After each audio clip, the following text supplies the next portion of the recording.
Advise launch trajectory and countdown net. Pad is clear. 10, 9, 8. Launch auto sequence has started. 6, 5, 4, 3, 2, 1. Go for launch.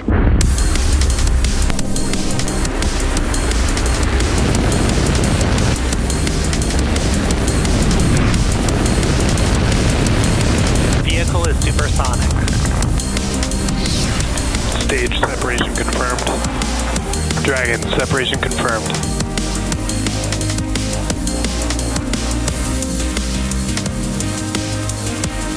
Stage 1 is transonic. Landing legs have deployed. And Falcon 9 has landed.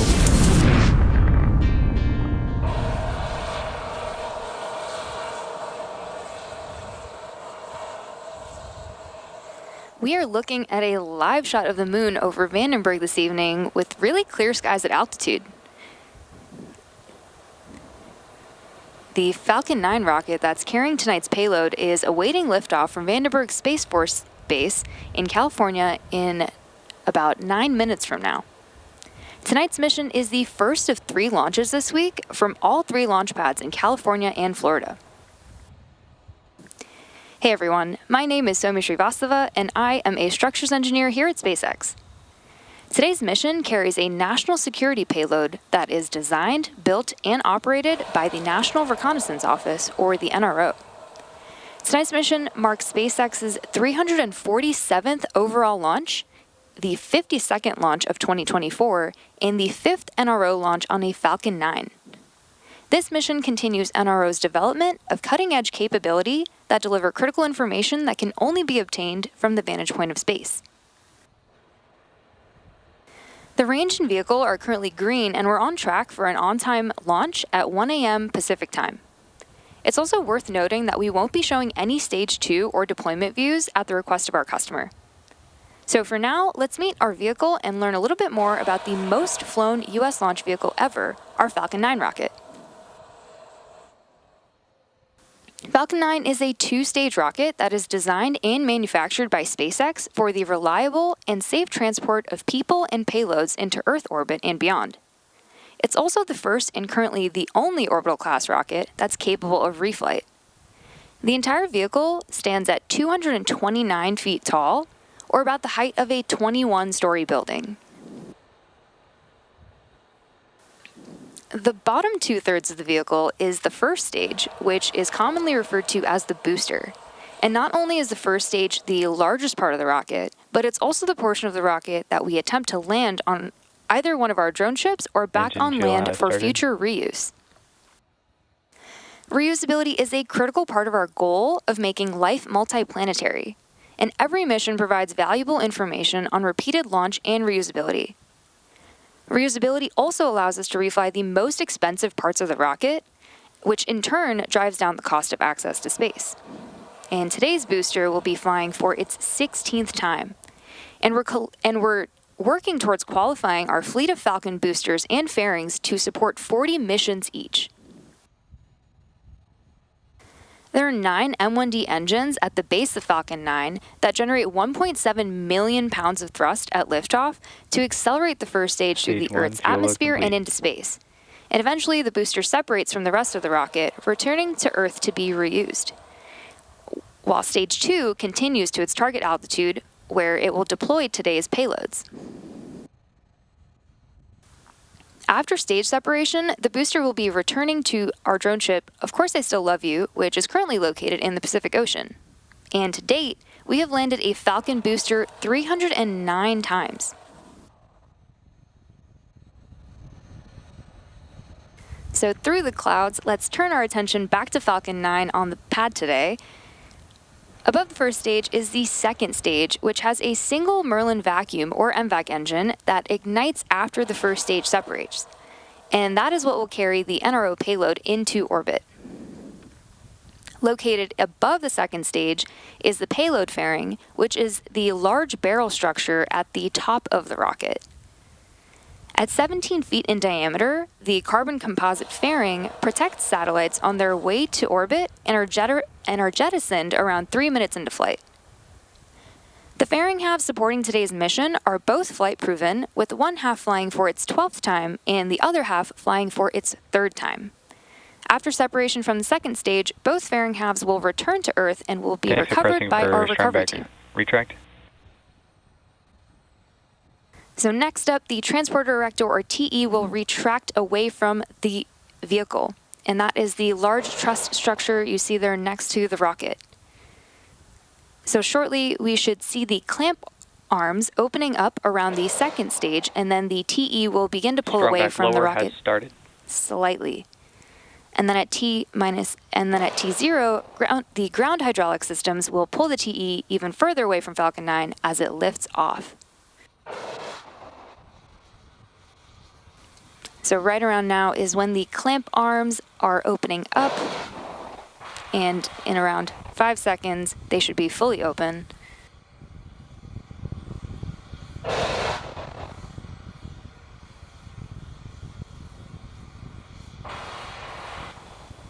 And the strongback is beginning to recline, and in about a minute, it will be fully reclined away from the vehicle. So the first stage is connected to a launch mount at the base of the TE, but the structure is hinged and will retract away from the vehicle in preparation for launch.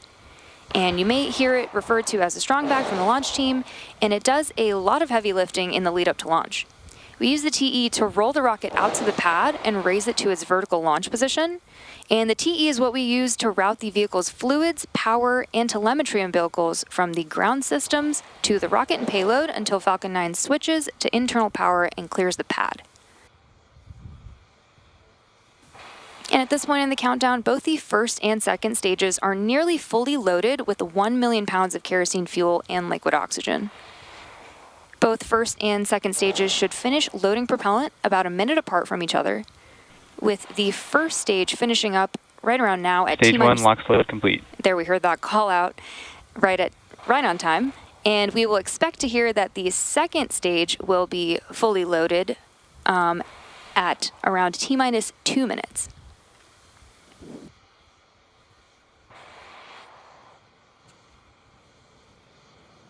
The white clouds, if you can make them out, are the chilled gas above the LOX tank that we vent overboard to maintain pressure in the tank as needed. And when that vented oxygen comes out into the California air, the humid air condenses, turning it into distinct clouds right next to the vehicle. And at T-minus 60 seconds, Falcon 9 will be in startup, and that means that the rocket's autonomous internal flight computers will have taken over the launch countdown. And then, just inside of T-minus 2 seconds, we will light the M1D engines for liftoff.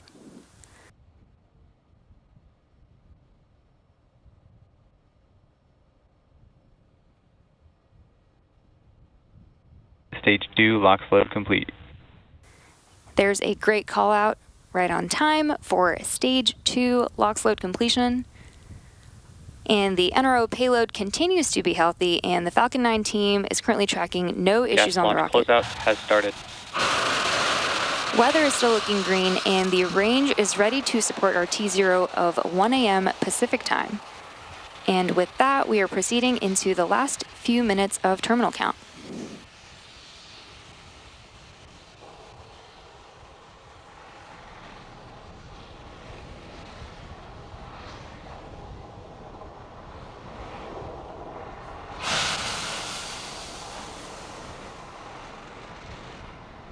Falcon 9 is in startup. Great call out, which means that Falcon 9 is now on internal power.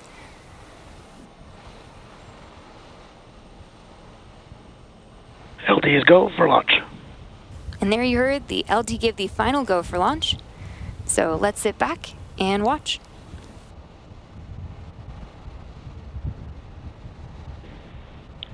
T-minus 30 seconds.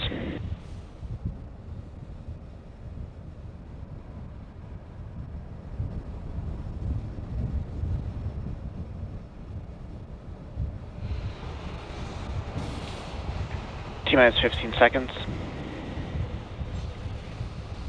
T-minus 10, 9, 8, 7, 6, 5, 4, 3, 2, 1. Ignition. And liftoff Falcon 9. Go NROL-146. Go SpaceX.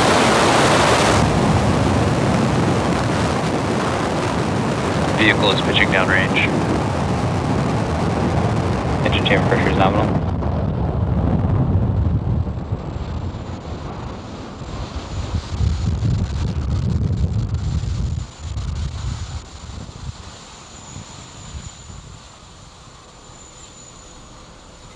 So at T plus 30 seconds, Falcon 9 has successfully lifted off from Slick 4E and throttled down to prepare for max Q at T plus 1 minute. And max Q is the moment in flight with the highest amount of aerodynamic pressure and stress on the vehicle.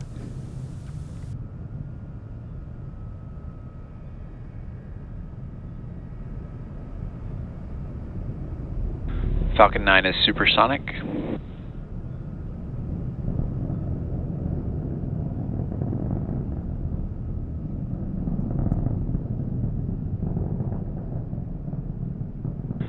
Max Q.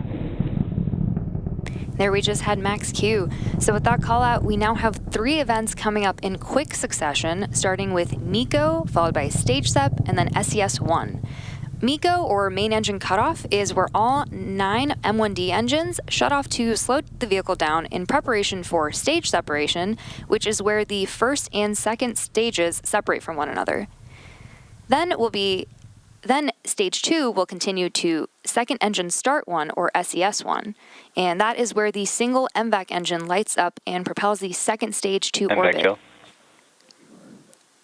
In addition to these 3 major events, the fairing halves will separate less than a minute after SES-1, so keep an eye out for all of those events. Vehicle is following a coming nominal up trajectory. In around 30 seconds from now. And as a reminder, we will not have any stage 2 views of separation at the request of our customer.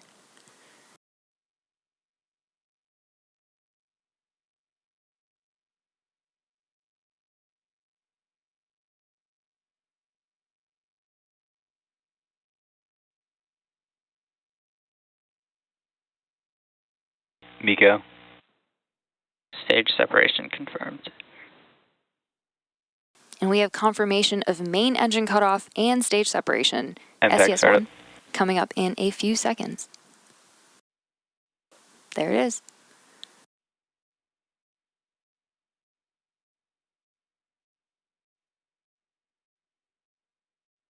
We are expecting to hear the call out for fairing separation in a couple seconds from now, but we won't see this. We will be attempting to retrieve these fairing halves once they fall back down to Earth using our recovery ship, Go Beyond.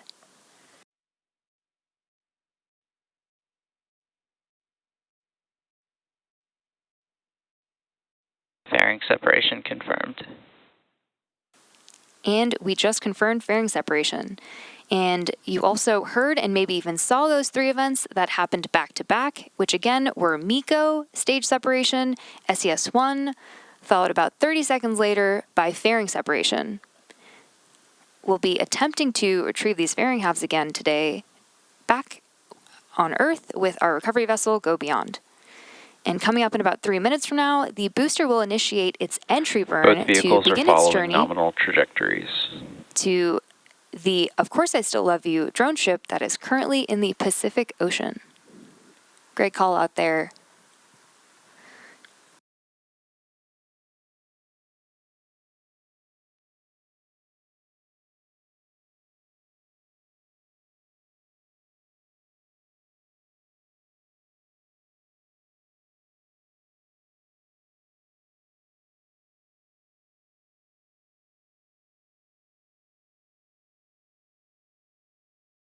We're just at T plus 4.5 minutes into today's mission, and just past the T plus 6 minute mark, you should see on your screen the first stage's entry burn. So to start the entry burn, we will relight 3 of our M1D engines, engines 1, 5, and 9, which is similar to pumping the brakes to slow down the vehicle as it passes back into the Earth's atmosphere. We need to slow it down to reduce the reentry forces, which then helps us recover and reuse the first stage. During the entry burn, Falcon 9 is decelerating by firing its Merlin engines, but we're still moving really fast. And this causes the rocket to fly through Merlin's exhaust gases, which is also known as a plume, and that deposits a layer of soot on the vehicle. And that soot comes from the carbon-based fuel that Falcon 9 uses, and with each flight, that soot continues to build up on the outside of the vehicle.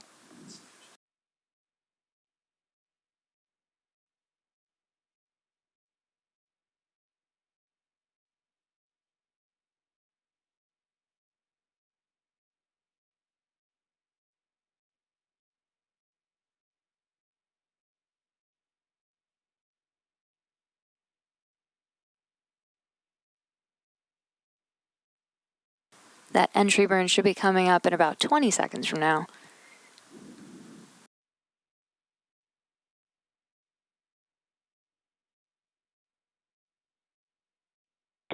Stage 1 entry burn startup.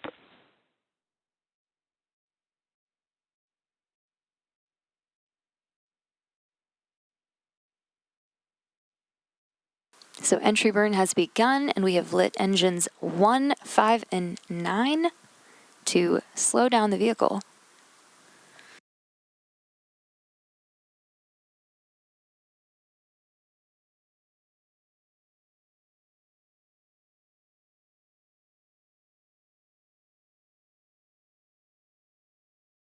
Stage 1 entry burn shutdown.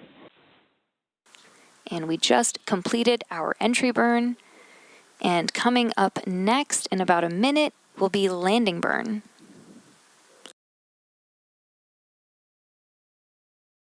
Stage 1, FTS has saved. The Merlins on the first stage are optimized for Both sea vehicles level, continue to follow nominal trajectories. and these achieve around 190,000 pounds of thrust each during ascent and descent.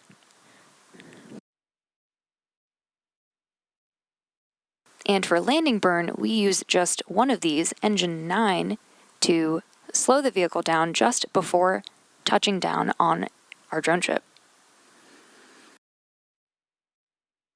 Stage 1 transonic. But coming up next, we'll Stage 2, FTS is saved. We'll shut down our MVAC engine on the second stage, which will be followed quickly by our landing burn on the first stage.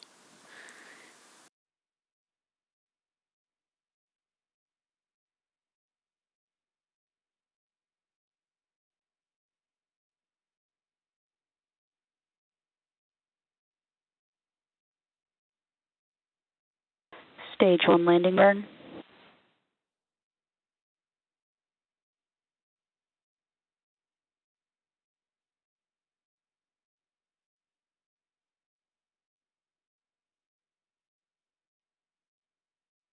Landing leg deploy.